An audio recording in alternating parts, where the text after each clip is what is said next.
I want to update you on a story that began right here in this space some 12 years ago in season 1. Author Otis Randolf first appeared on show 18. The second time we did the Authors Roundtable, where we gathered a group of self-published authors to talk about their creative process and their experiences in the business of publishing themselves. Author Otis Randolf was one of the authors we featured on the panel. Let me take you back to June 5th, 2010. Let me tell you a little bit more about Otis Randolf. He began writing in middle school as scribbling poems and song lyrics for his own personal entertainment. Later, he began performing during open mic poetry and jazz sets and reading material from his personal collection. And after courageously reciting lines from his journal, his confidence soared. And he continued participating in entertainment sets in Baltimore, Chicago, Houston, and right here in Washington, D.C. He currently resides in Houston, Texas, where he continues to cultivate his passion for writing. And we're very pleased to welcome author Otis Randolf. Good morning. Good morning, Maisha, Michelle, and Dante. Good morning. Okay, so your debut novel is called The Frog Pond. Tell us about The Frog Pond. Well, The Frog Pond actually explores the hypocrisy and self-righteousness of athletes and corporate executives and preachers and others who believe that image is everything and truth is insignificant until the actions of a deranged murderer claims the lives of 2 women who were married to ministers on the down low who secretly practice homosexual behaviors. Hey, let's just absorb that. That was a mouthful. I know. Wow. So now... Okay, inhale, exhale. Deep breath. A lot to take in for the morning, huh? We're ready That's great. We're ready to take it in now. Just tell us how this story, without giving up the details of the story, but how did this story come about for you in your own life? You're living your life, and then this story just comes to you. How did we get to the Frog Pond? Well, basically, when the news was talking about the same-sex marriage issue, and by the time it got to D.C., I remember hearing on the news that certain religious organizations were talking about divesting from some of the social organizations that they were helping the city fund, like the homeless shelters and foster camps. I was thinking as a preacher's kid, I'm like, okay, now wait a minute. I'm seeing and hearing 2 conflicting things, so I'm like, you know what, let's really air all of this stuff out in the open, because I can't see how religious organizations could say, okay, until this happens, we're going to divest, but at the same time, you're spending about $3 billion to get some of your clergy out of hot water for doing things that are along that nature. And I'm like, I don't get that. And I just started writing from there. That was 12 years ago. And a few days ago, on the first day of spring, I received an email from a family member of author Otis Randolf. And I'm going to read that letter to you, which was quite a surprise for me to receive. And it was even more moving and quite unexpected what the letter revealed about a side of author Otis Randolph's life that I did not know much about. The part of his life where he was born as and known as Nolan McClinton. Let me bring on my first guest, who is actually a graduate of Hampton University and the author of The Frog Pond, Mr. Otis Randolph. You were here with us a couple of months ago talking about The Frog Pond. It had just been released, and you were on our show just prior to that. You and I did a big interview the day of the release. And tell us how the book's been doing since the last time we talked about it, The Frog Pond. Well, it's taken a life of its own. November 3rd will actually be its 3-month birthday, and I think within this first month, I talked to the managing partners of publishing, and I became the #1 best-selling title for the publication. I was pretty happy with that. And now it's just taken a life of its own. Every time you turn on the TV, there's something happening that's relating back to the book, and people are inboxing. The readers keep posting things on the wall and sending things to my inbox saying, hey, you know, this is what's going on, this is what's going on. So I'm like, okay, information overload, but I love it all the same. I love it all the same. Well, Otis, it's every author's dream to write a book and to have certain things in life come up around the time that the book is published. There have been a couple of things that have happened in life that mirror the Frog Pond. How have you reacted to those events as the author of this great novel, The Frog Pond? Number one, I am not a psychic. I do not have lottery numbers floating around in the top of my head, so I just wanted to put that out there because I've gotten a lot of inbox messages on that too. I had no idea any of this stuff was going to happen. I just wrote the book, and that's it. I have no lottery numbers. I have no prediction on the election. I have no predictions. I just wrote a novel. It's a work of fiction, and you wrote it and you let it take its natural course. You let it evolve into what it was meant to evolve into. The very first thing that happened was the California debate with Proposition 8 the day after the book was released, and it just has not slowed down at all. Every time I turn around, it's there, and all I can say is it's a work of fiction. Now, Otis, you are a graduate of Hampton University. Dante is a graduate of Florida A&M University. Maisha is a graduate of Howard University. All of them are HBCUs. No, I'm a graduate of American University. I went to Howard for my first 2 years, but then I got a scholarship to AU. That's where I graduated from. Hampton got the bulk of my student loans, so I was there for 3 years, and then I transferred and graduated from Columbia College in Chicago, so I kind of got a chance to get the best of both worlds. Okay. Author Otis Randolf on his second appearance in this space way back on October 30th, 2010 on show 39. We were talking about HBCUs. Each time author Otis Randolf was here, I learned a little bit more about him.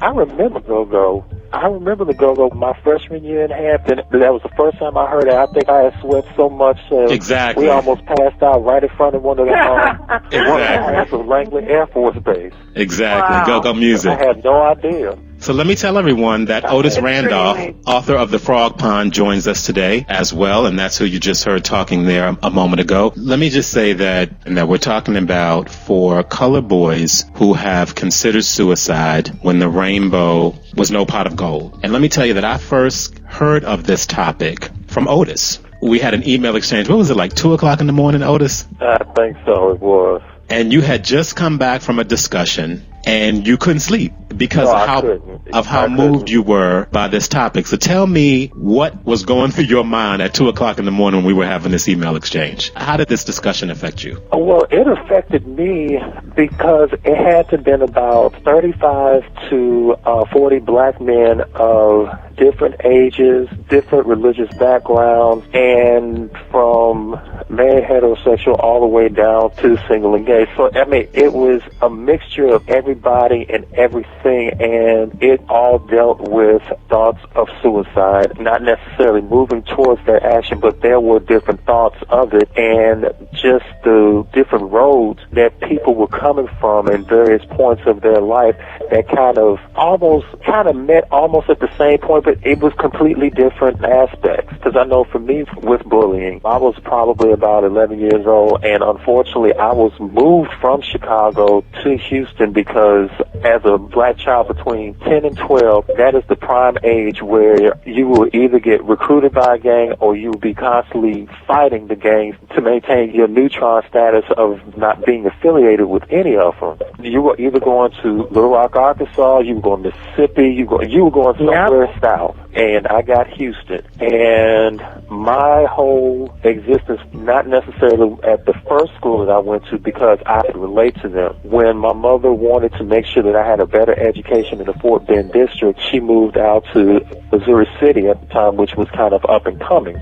And she was a single mother. She was so determined that I was going to get the best education that she worked 2 jobs. You've written about some of these things in The Frog Pond. So as you listen to this conversation today and reflect on the conversation that you all had that night, how did you relate this to what you've written in your book, The Frog Pond? Well, basically, I started from 2 Corinthians chapter 4, verses 5 through 8, as far as treasures and fragile jars of clay. And I know afterwards I had talked to Christopher about it, about all the blackness of and being shrouded in the bullying, that when God lays all of that out for you, then that's when you realize, when he shines his light on you, that there is a sparkling diamond treasure that he's instilled inside of you, that if you still continue on with depression, just hang on in there, you will realize that you have a treasure that's going to benefit and bless those that actually see it and they hate on it. Author Otis Randolf, from his third appearance here on show number 40, a discussion we called For Colored Boys Who Have Considered Suicide When the Rainbow Was No Pot of Gold, back on November 6th, 2010. So this is the letter that I received a few days ago from a family member of author Otis Randolph. Robert. My name is, and he gives his name, which I'm not going to speak out loud, and I'm the, and then he gives the relationship that he has to author Otis Randolph, the familial relationship, which I'm also not going to reveal. I've been in the entertainment industry for over 30 years in an effort to give back to people that have no mentors, role models, people who give up. I give them a safe space to express their art and learn to focus on their craft. Over the years, I've started a film festival. I was searching on Google, doing research, and it wasn't until I was looking for platforms that I found your podcast on Nolan. I won't make this long, but I will say thank you. I listened to your podcast and subsequent interview with Nolan, and then he gives the date. Nolan and I were close younger and then grew apart as we both grew older, and he found his way and I found mine. However, there are things about Nolan's life that I didn't even know about until hearing your interview with him. You gave a very powerful and thoughtful opening statement at the beginning of this interview. I want to thank you for honoring him, sharing your platform with him for as many times as you had. And yes, Nolan was just at the start of his career. He could have, should have, would have brought many things to light to the world that heterosexual straight men like me never knew or understood about gay people, their struggles, and their heartaches. I admit with shame, embarrassment, and humility that not only did I not even know he had a book released, he never came to me about advice on a documentary on his life. I'm in the industry. I'm a family member. I never knew.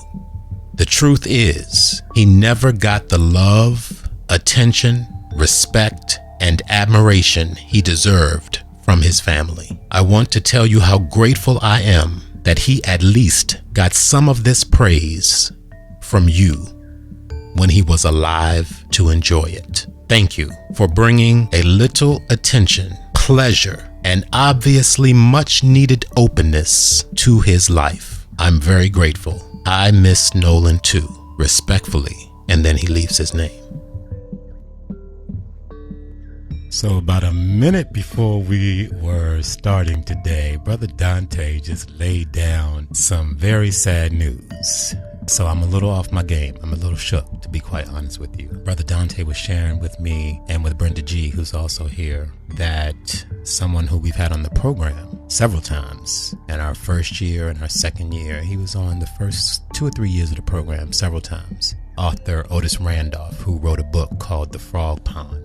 His pen name was Otis Randolph. His name in real life was Nolan McClinton. And Dante was just sharing with me that Brother Nolan McClinton passed away this week. So I'm a little shook by that news. Brother Otis, Brother Nolan, was somebody that I met through this program. We did an extensive interview when his book, The Frog Pond, came out. And with most of the guests that I have on the program, once we do the interview, that's pretty much it. I might see them on social media and we might chat in a passing way online, but that's pretty much it. But with this brother, that wasn't the case. We actually kept in touch throughout the years. And as his journey shifted from Chicago to other states that he lived in, I believe he was in Texas at some point, and then he shifted to Washington, D.C., where, of course, I'm from. So our journeys continued. We kept up with one another. It has been a minute, and I have been wondering over the last maybe 2 years why I have not heard from him. And there are a few times that I reached out to him that I didn't get a response. So I had no idea that the brother had passed away this week, and I certainly wasn't aware of any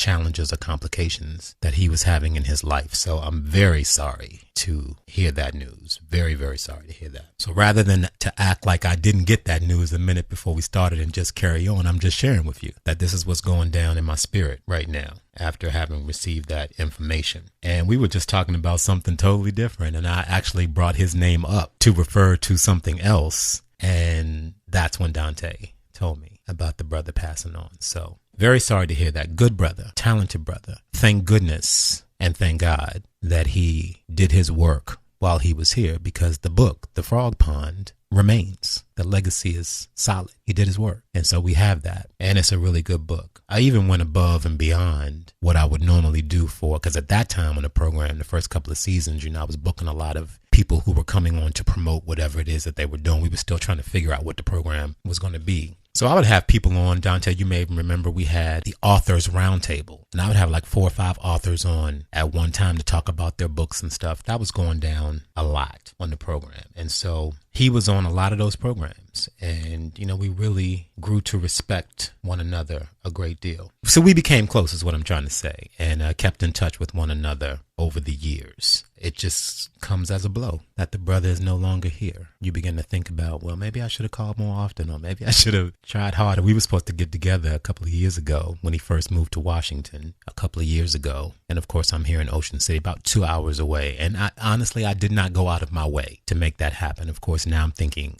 why didn't you go out of your way to make that happen? But that's a natural human reaction. So we're going to move on from that space right now. But that's very fresh for me, and that really threw me. So, dedication to Brother Otis Randolph, a.k.a. Nolan McClinton. Good brother, good brother. And I'm 51, so he's younger than I am. He was younger than I am. Okay, so Dante's sending me this now. Thank you, brother. Oh, now I'm going to cry because I have a picture of him here. Okay, so here's what it says. This is what Dante just sent me. This is April 17th.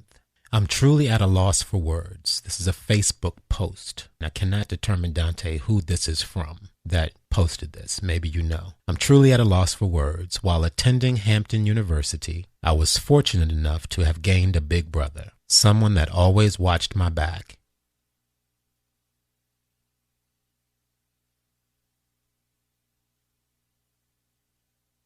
And was always there for me. We partied together, played spades together, and shared great college memories together. But last night, you took your last breath, and now resting in paradise. I will truly miss my HU big brother, Nolan McClinton. And they have a picture of him. Nice picture, too. So that's very sad to me. Very, very sad to me. Very, very sad to me. And we're going to move on because that's what we have to do. And I know you're with me, co-host, and I know you're with me, audience, and everybody that's listening, because this is all fresh for me. This is all fresh for me. Denard and Samuel, funneled behind the horde of men into a dark, zigzagging corridor, ushering them towards a relentless thump. Denard was certain the grotto-like atmosphere made Samuel invisible as hungry eyes glowed and bounced under the black light, prowling for candidates to feed their sexual needs. The hallway opened into a room packed with brothers bobbing their heads hard with their hands in the air. The roaming red, gold, and green strobe lights searched the confined area like Los Angeles police helicopters would, searching for a culprit responsible for producing such a hot funk. Denard felt a disgusting touch of sweat on his forehead, and the disorientation was beguiling to his logic. He veered over to the blue and purple lights of the bar to order some liquid courage to deal with the experience, but Samuel pulled him back. All you need is me and the dance floor. I ain't never danced with no man, Denard slurred out his objection, but Samuel ignored him. Instead, he pushed Denard through the mob and found a quaint spot in the middle of the dance floor. Denard's face frowned as people kept bumping into his motionless body. The repulsive humidity made his polo shirt cling uncomfortably to his upper body, while Samuel rocked to the rhythm. "Drink responsibly," Samuel said when he presented a bottle of Bud Light to Denard. Denard wondered if he felt both his hands on him, when as well as where did Samuel get the beer. He did not ask. Each gulp pumped the music through him and washed away his insecurities of dancing with a man. Denard closed his eyes and submerged himself into his slight intoxication. He caught the beat and began to surf the wave of his wanton desire to dance and ignore everything around him. Little by little, Denard's frigid moves became as fluid as the heat surrounding him, which melted his inhibitions. His personal space was not breached while he moved in concert with Samuel. Samuel removed the bottle from Denard's left fist, which seemed to be the final restriction. Denard unlocked his hips and let them seductively rotate with the tempo. Samuel stewed in culpable satisfaction as different parts of Denard brushed against his hot spots when their bodies slowly began to interlock. "Nice," Samuel admired, enjoying Denard's gyrations. He removed his shirt to cool off his distended and energized shoulder and back muscles, and then flirtatiously twirled Denard so he could wipe the sweat from his face with his shirt. "Take your glasses off," Samuel said. Denard did not hear him, so Samuel removed them and dabbed his shirt on his face. The unsolicited gesture startled Denard, and he opened his eyes. When Samuel looked into Denard's eyes, the benevolence and innocence was as real as the moves that taunted the freak in him. Over the vociferous hip-hop sounds, Samuel yelled, "You ever kiss a guy?" "What?" "You ever kiss a guy?" Samuel yelled again. "I can't hear you," Denard screamed. Samuel pulled Denard to him and ingested his lips like a ripe plum. He savored the purity of his spirit, and he slid his tongue throughout Denard's mouth. Denard tensed up and sought to push away when his brain registered he was kissing a man. That was an excerpt from The Frog Pond, a sizzling new novel that was released on Tuesday. I sat down with writer Otis Randolf on the eve of his becoming a first-time published author. It is the night before your first published novel being released. What are you feeling? Well, when I was on the show for All About the Authors, I remember Stacy, the Great Dane Nelson, saying that when you actually see the novel, hold it in your hand, and it's about to drop, the only thing she could say was, "Damn, that I did." And I thought that was pretty simplistic, and I thought I would be jumping around and doing cartwheels, but I have to echo her sentiments exactly, and it was pretty much a, "Damn, I really did it. I did it." And that's pretty much my feeling for it at this particular moment in time. I'm sure the rest of the emotions will probably jump out later, but it's pretty much more of a sense of, I really did it, something tangible, something right here that everyone is going to be able to pick up nationwide tomorrow. Mm-hmm. And when you scroll back to a year ago, to 2 years ago, to 3 years ago, when did this process first start? When did you first get the realization, the desire, the thought that I'm going to write a novel? Well, actually, taking it a step back, The Frog Pond itself was originally a 60-page poetry book 5 years ago. Oh, I should say probably about between 5 to 6 years ago. Mm-hmm. so that was probably the extent that it was going to go. And it was one of the popular poems that I would read at open mic sets. And it started giving me some ideals and some, what-if scenarios. And I started playing around with that for a little bit. And then, the characters kind of popped in my head, from that particular poetry piece. And from there, it just started creating its own universe, and other characters started coming about from hearing different conversations, internet news, newspaper articles, and things like that, until probably last year when my mother was actually going through chemotherapy. Mm-hmm. And I was really disappointed in some of the responses or non-response that I got from people with regards to, just pretty much checking in on us. And I had gotten to a point where I was exasperated, trying to make sure that she was comfortable while going through the treatments, and making sure that she was taken care of, that when she finally did go to sleep, instead of, just really cussing people out and everything else because I really needed some help. I just actually went back to the book and said, you know what, I've been playing with this for far too long, and I got into a zone. And so the writing process for this particular book was more so therapy, because I was pretty much on the point of imploding. When you say when she finally went to sleep, mm-hmm. Oh, no, she went to sleep and then got up in the morning and stuff like that. I mean, actually went to bed. Okay. For rest. And I'm very happy to say that October will be 1 year as a cancer survivor. Okay. So I'm very happy to Okay, very good. Very good. I'm very happy to hear that. So now, when you were going through that, your mother's chemotherapy in that period in your life, were you in Houston? Yes, I was here in Houston. I've actually been here in Houston for 2.5, and it's going on 3 years. It'll actually be 3 years in November, so it's closer to 3 years than it is 2.5. Okay, so your mom is in Houston as well? Yes. Okay. And a lot of The Frog Pond, which is your first published novel, which is out today, is set in Washington. Yes.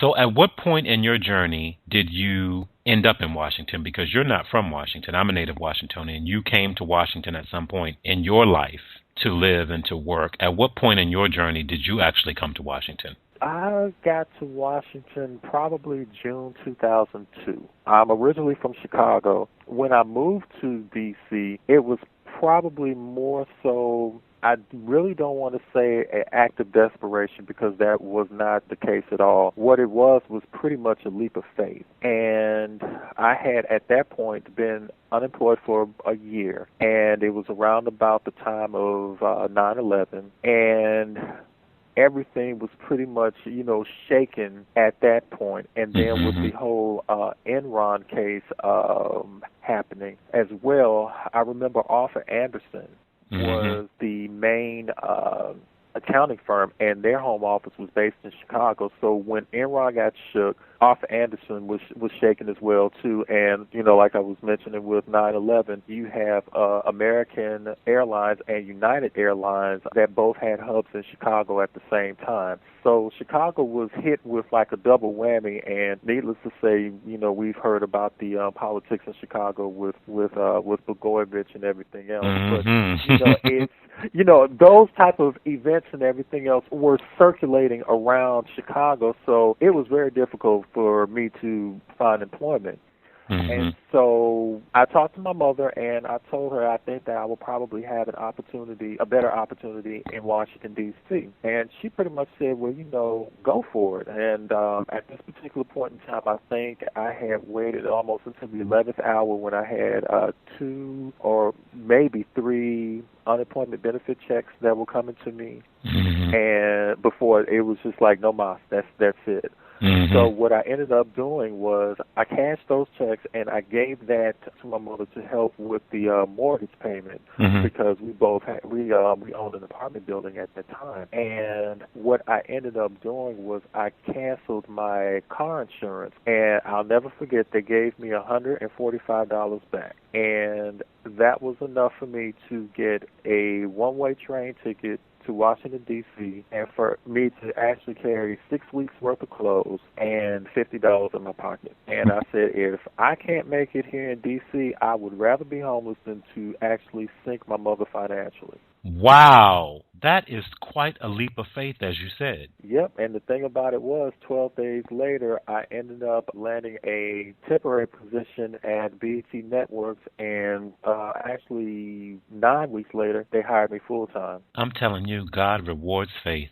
Yes, sir. Yes, he does. It can just be the size of a mustard seed, but if you take a step, you got God's backing. You know, that is such an inspirational story. Reminds me of my family. You know how you hear your family's stories all the time. My mom and dad always tell this story of how when they left Pennsylvania, Pittsburgh, where they're all from, I'm the first generation born in Washington, my sister and I. And when they left Pittsburgh, they got married, they got in the car, and they had $9 to their name. My father had a job here already because his brother already lived here working construction, and he got my father on as construction. But they had $9 and they had a ham that they had gotten as a wedding present. Wow. Yep. And they lived with my uncle, my father's brother, and his wife. And on that $9, my father started his construction job the next day. And that's how their life in Washington started. And that was 48 years ago.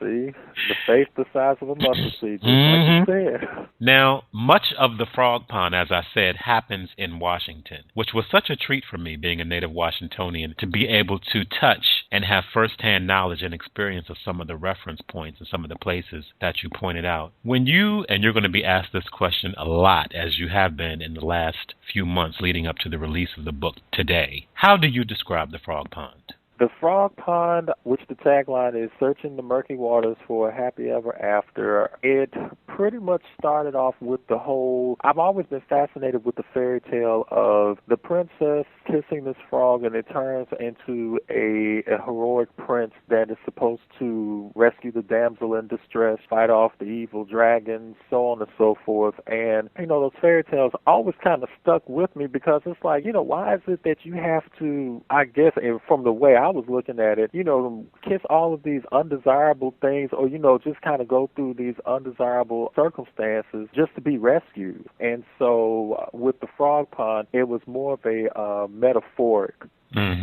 title than anything else. And I wanted to keep it general, just, you know, just when people look at the title, pretty much what does it mean to them? And, you know, once they flip it over and look at the synopsis and everything else, it's like, okay, you know, it's right there for you if you want to pick up the book and see what this particular Frog Pond universe was all about. Then, you know, go ahead and crack the book open. And I guarantee once you get to the end of the page, I don't think you will look at certain things the same way. No doubt. And I love the creativity involved in the metaphor because it does ask something of the reader. And I like that. Because many people put, you're welcome, many people put very literal images. If you read the synopsis on the back of the book, many people will flip over, many authors will choose to people and populate that cover with very literal images of what that synopsis is. And you don't do that. You ask the reader, you have a beautiful cover, and you ask the reader to do some work as they're reading the book. And I love that opportunity. As a reader and a lover of words and a good story, I thoroughly appreciate that. Let's talk about some of the characters in this book, okay. The Frog Pond, because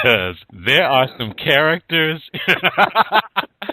There are characters in this book, I'm telling you. And for me, while there are lots of characters in the book, for me there is a central character, and that is Denard. Would you agree with that? Yes, Denard is the central character, whether he wants to be or not. He's just the chosen one, and it's like, wow, okay, it sucks to be him. Because there's a lot swirling around Denard. He seems to be, even again, though there are different stories here within this one story, but he seems to be a nucleus of sorts, and he kind of overlaps between a lot of these stories. And let me just say, Denard is a beast, because while he is described, you describe him several times in this story as thin and in relationship to some of the other guys in the novel and the story who are beefy and bulked and beautiful and exotic and all these wonderful things. You don't describe him that way, and yet, again, he is the nucleus of so much of what is happening. So as I've read through the pages, I kept asking myself, what is it that this dude has that is entangling him in this very complicated and page-turning web that is being woven here? So the brother is a beast. Another character in the book, in my opinion, is alcohol. Well, yeah, I'm like, it's just like, that's why he's described as a hallucinating alcoholic, because it's like, I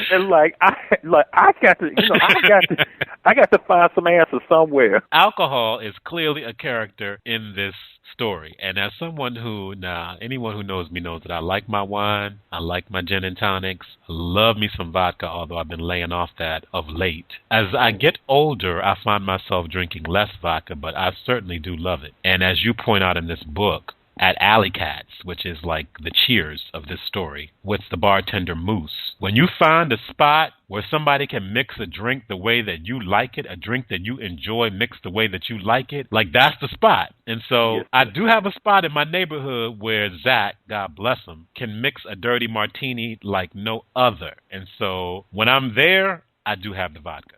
Well, see, there you go. There you go. What was that movie with Jackie's back that Jennifer Lewis said, everybody needs an entendre? Everybody needs a moose, too.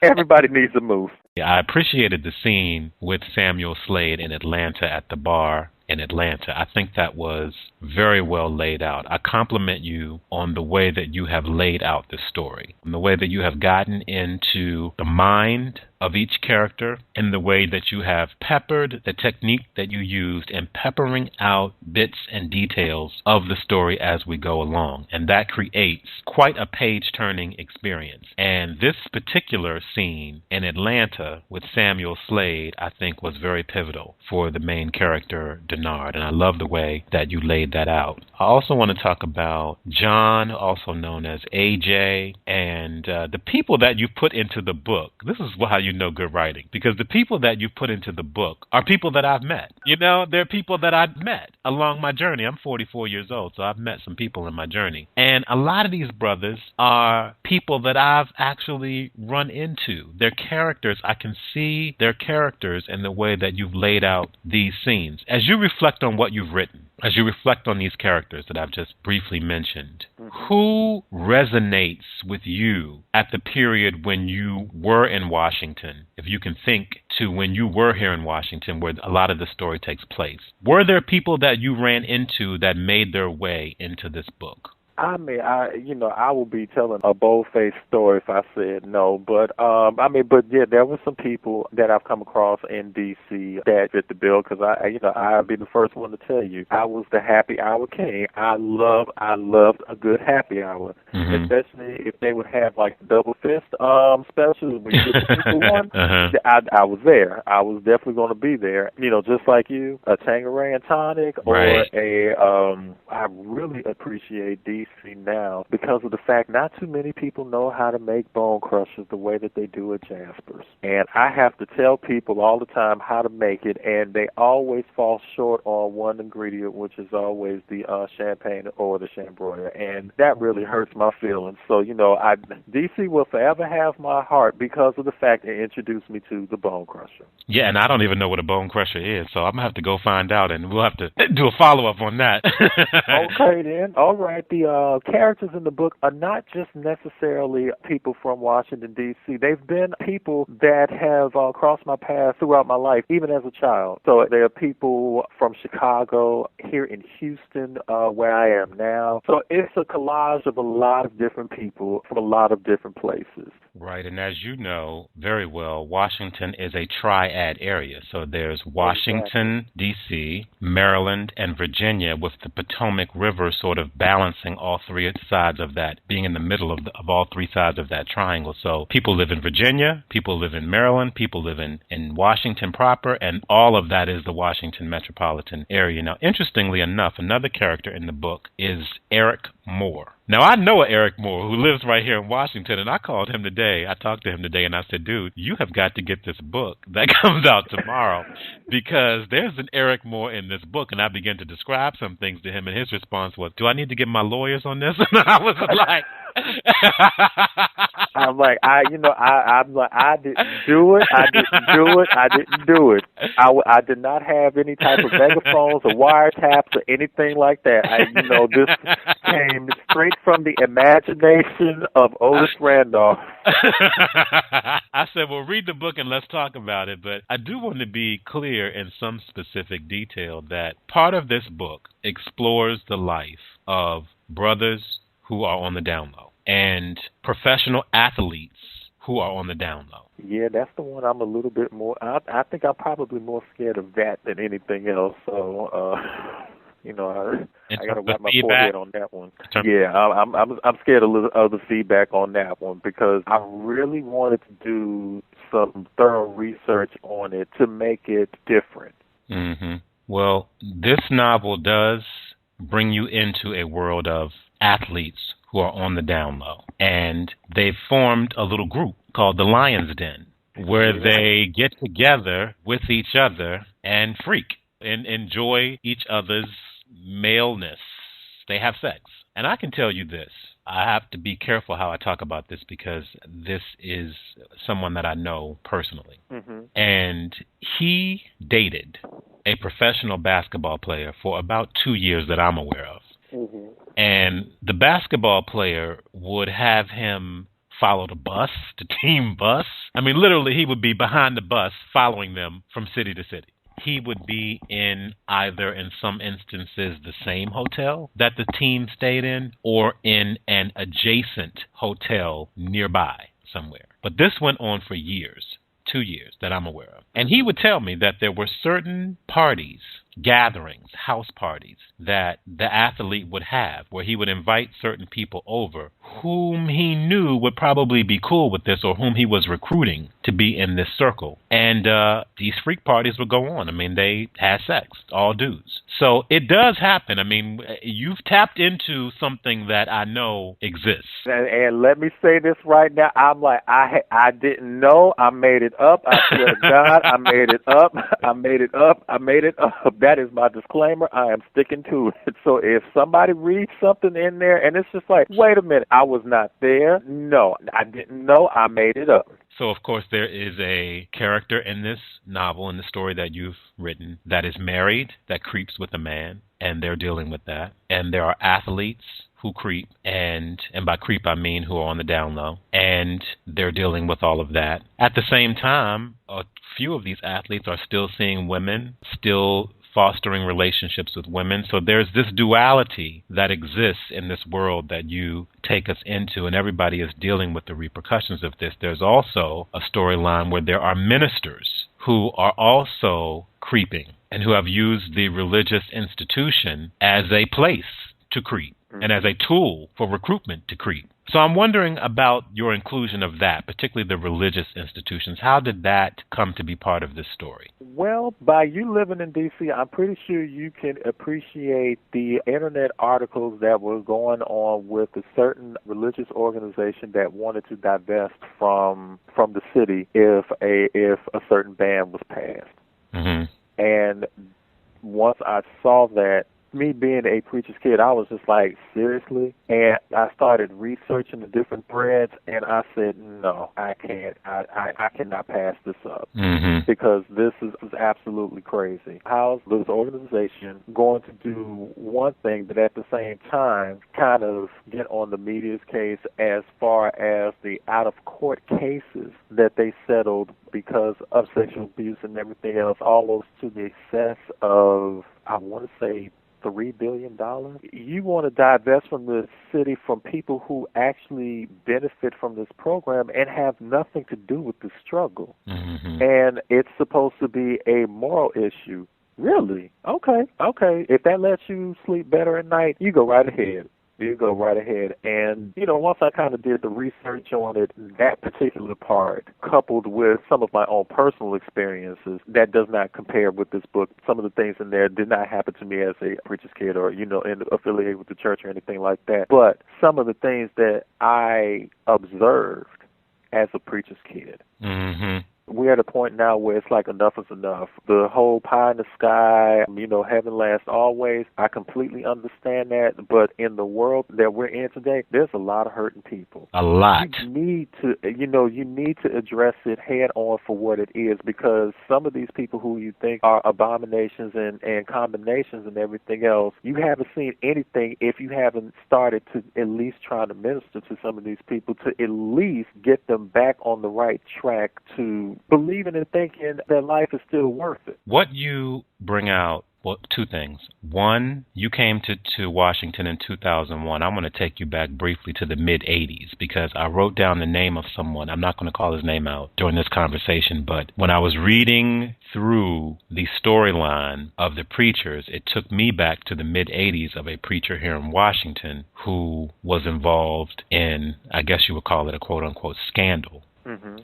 Relating to this whole, we didn't have the language of the down low lifestyle at that time, so I didn't have that language for it, but he was a very famous preacher here in Washington, and he had his own church and formed a new church and took people from his previous church into this new church. And it came out that he was having a long-term relationship with a boy in the congregation. I think it was an adult man. He may have been 18, 19, 20. I think it started at like 17, 18, 19, 20. At this point, the boy was probably, I was 20 at that time. So yeah, he was probably about my age at that time. So this relationship probably started more like 16, 17, 18, and it was going on at that time. And the boy, as some of these boys do, turned on him basically and outed him. And it became a big scandal here in Washington. But it brought up a lot of the same issues that you're talking about. That's the first thing. The second thing is that you bring out brilliantly in this book, The Frog Pond, is how you can do one behavior privately and yet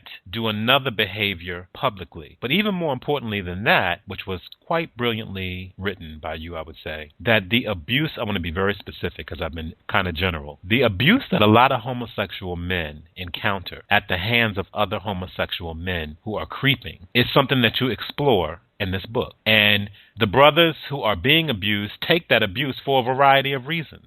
So a lot of the brothers calling you faggot and punk and sissy and whatever they say are themselves participating in this down low behavior. And that's one of the ways they deal with it, by lashing out not only at the people that they're having sex with, but at that character type. So if you're a little more feminine than a masculine brother, you're attacked for that. If you are closeted and somebody is not, you're attacked for that. There's an internal attack going on, and has always gone on, within the man with man community, the gay community.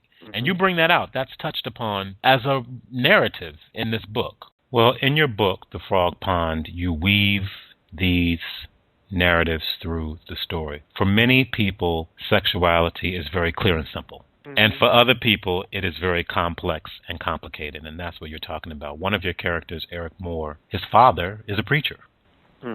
He's married, and he develops feelings for another man, and has a history of that. When he was incarcerated, he had some experiences. If you roll it back even further, he had some experiences in the church. So a lot of what you're saying happens and feeds into, in real life, feeds into some of the things that you have written about in the book. It's very complicated pie for a lot of people, and how they navigate that is an individual choice. It's how people navigate the complexities of their lives. But a lot of men in this book, The Frog Pond, are searching, I feel, for love. I think all of us are really searching for love and really want love. Love is the universal balm that heals all wounds.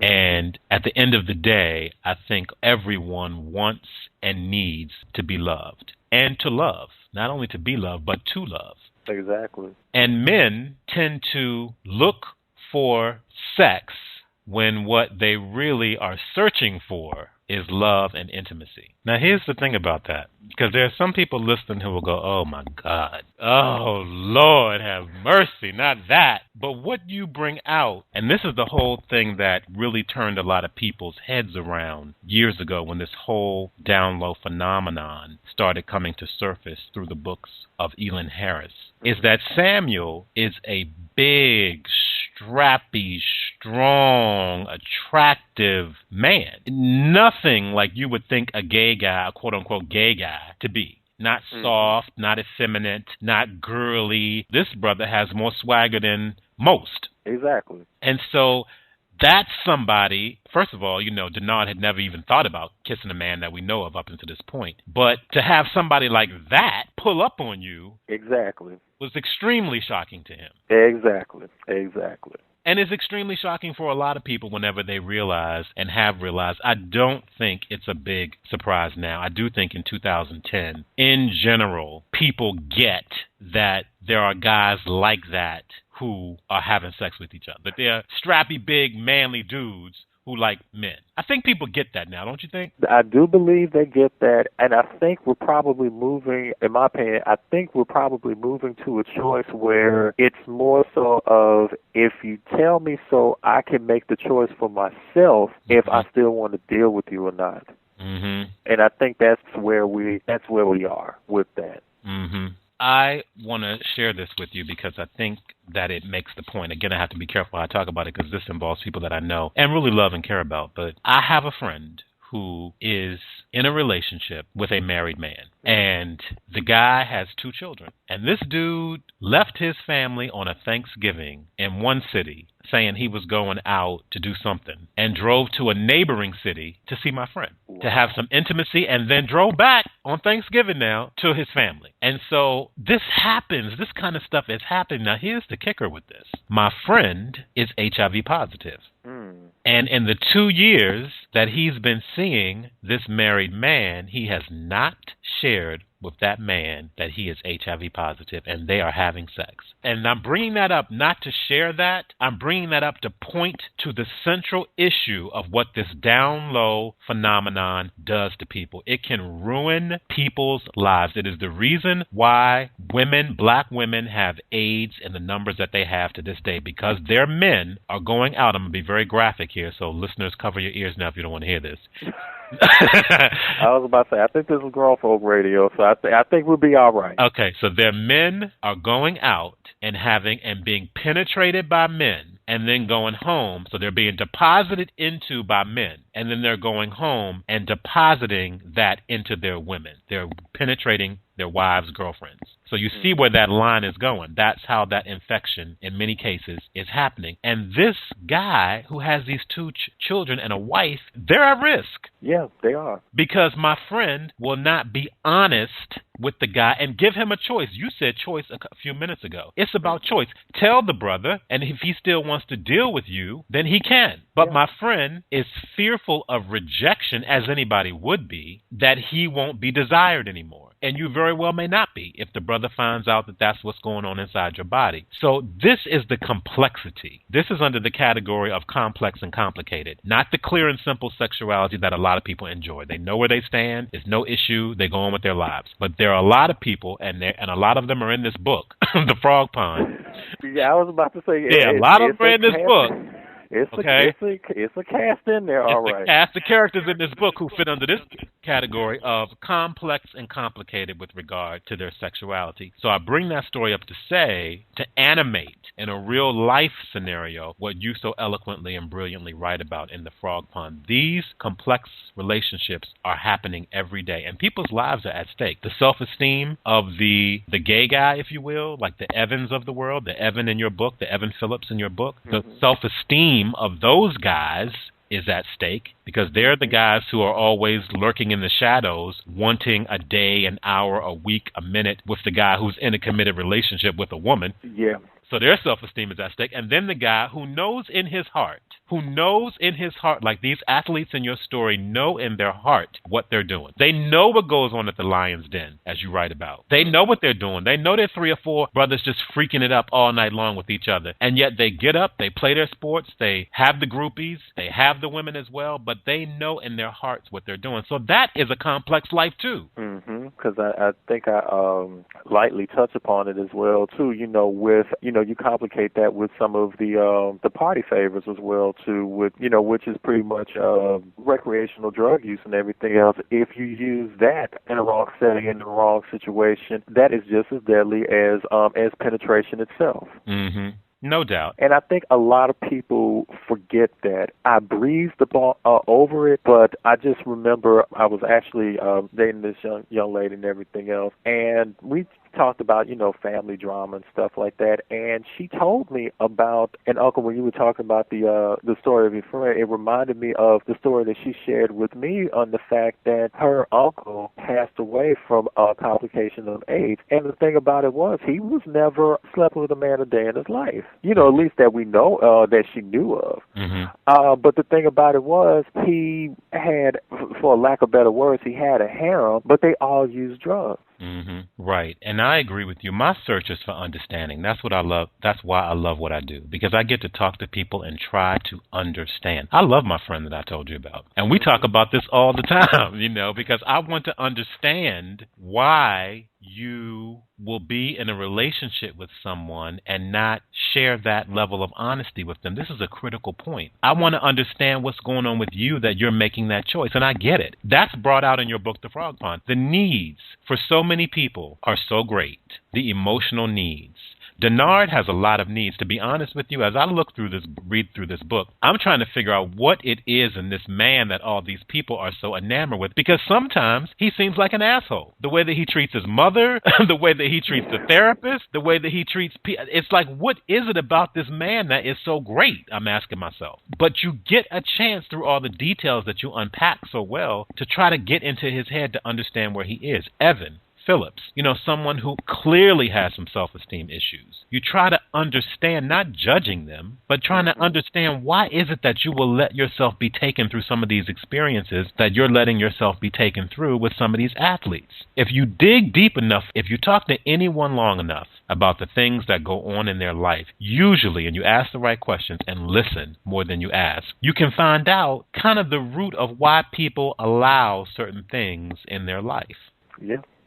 You can get to it. And for a lot of gay guys, I think, from my conversations and just living in Washington, D.C. for 44 years, a lot of gay guys, I think, and even straight women, too, I think this is true as well, a lot of gay guys typically want the thugged out, big, masculine Samuel Slades of the world. They want the Adarijo and Dario. Ondario, who's one of the athletes in your book. They want the Ondarios. They want the Burrells. They want the dudes who are out there looking like they wouldn't in a million years get down with a brother. That's what they want. So when a lot of these dudes run into that, they'll do almost anything if the guy they run into fits this knight in shining armor that they've been waiting for. They will allow almost anything to go down. Well, the book is out today, The Frog Pond, by first-time published author Otis Randolf. The book is out today. Now, the book opens up with sex. Yeah,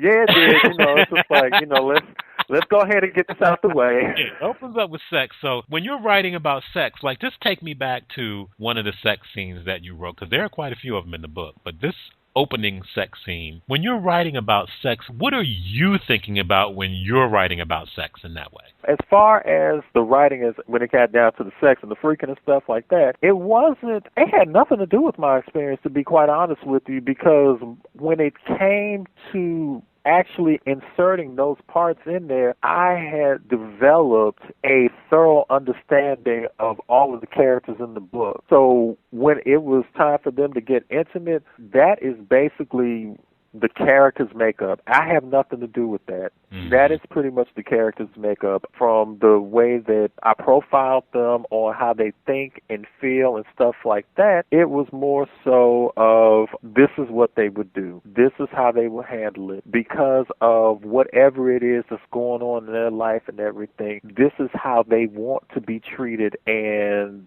they haven't gotten there quite yet. So maybe if I demonstrate to this person, this is how I want to feel, this is how I want to be touched, this is how to work my body, pretty much. Mm-hmm. Kind of catch what I'm doing and reciprocate, or, repeat it. Simon says, touch me here, then touch me here. Mm-hmm. Simon says, touch me there, touch me there.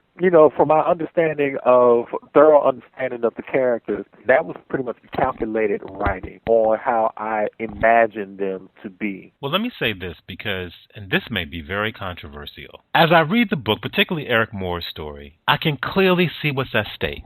He's got a wife, he's got 2 children, and by the way, it was hysterical when that little girl called that waitress a harlot in Dave & Buster's.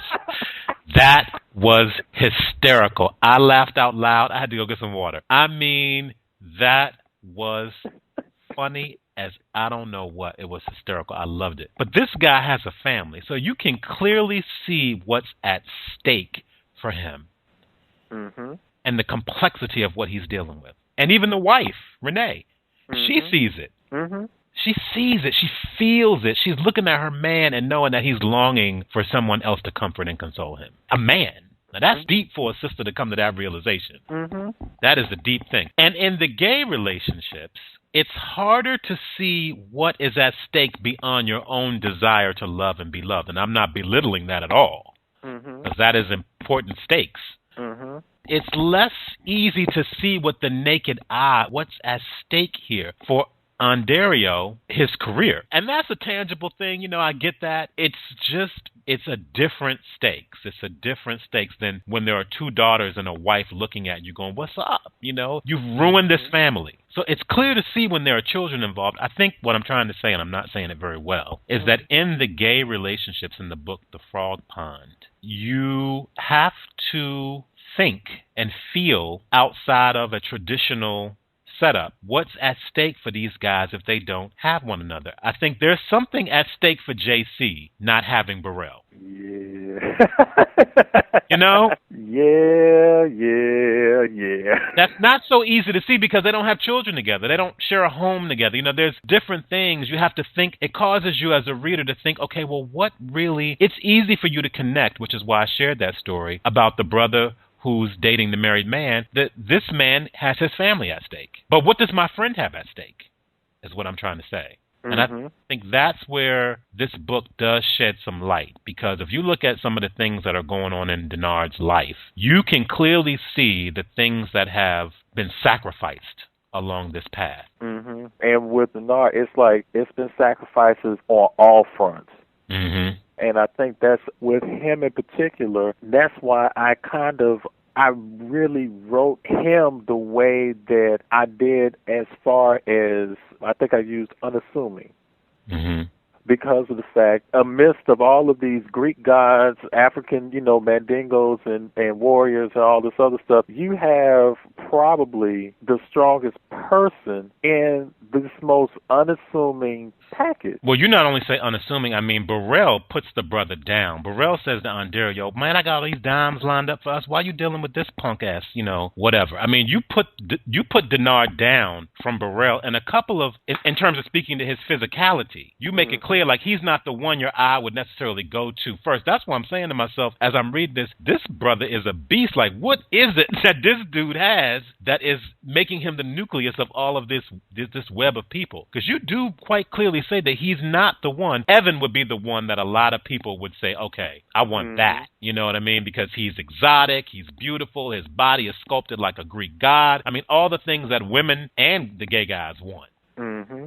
And Denard is not that guy, and yet he's the center of all of this. The Frog Pond is out today. I want to encourage our listeners and viewers to go get it, go read it, and have your own conversation, just like the one we're having today. Otis Randolf is the writer of the novel. Otis, what do you want people to walk away with after they've read your story, The Frog Pond? What do you want them to feel? And when they get to that last word on that last page and close the book, what is it that you're ultimately trying to leave people with after reading this story? As far as when they close the book, I actually just want them to feel something. I want them to talk about what they read. I want them to understand that some of the quiet people, the nice guys, so to speak, that people tend to gloss over because they seem to be, boring or, I don't know, geekish, nerds, whatever the case may be. Don't sleep on them, because you really don't know what their true story is, and you will probably be very surprised when they're actually put in a situation how they have to fend for themselves. So I'm like, you can't count anybody out. So take the time to get to know people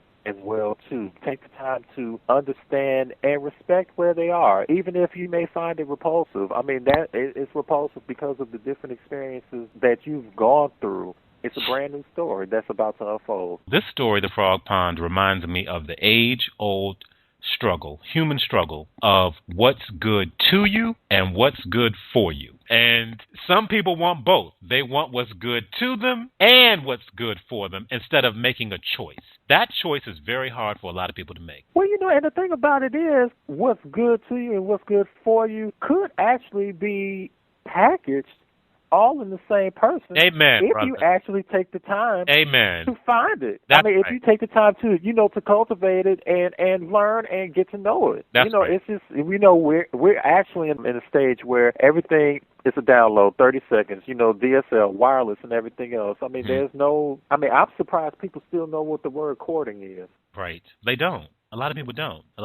Now, you just hit it. And that's a perfect way to end our conversation. You could get what's good to you and what's good for you in one package if you take the time to peel back the layers. If you take the time to go beyond that surface, that initial visual, and peel back the layers, you might find something there that is good to you and good for you. You got that right. You get a pot of some of that frog pond murky water. You got to boil it on the stove and everything else. And once you get all that ugly sediment out of it, you'd be surprised. There may be some good mineral water for your soul. Amen. Well, the Frog Pond is out today. Congratulations on a story well told. You should feel really good about this first effort, your first novel, your first published book. It was a journey to get here, but you're here. Thank you very much. It was a pleasure to be on the show. I've been looking forward to this. Thank you very much. Very nice. Congratulations. I wish you much success with the book. Come back and tell us how it's doing. Come back and tell us when you write your second one. You have another one in the works? I was about to say yes. For those, since you've enjoyed the front, I will say I am actually working on the sequel.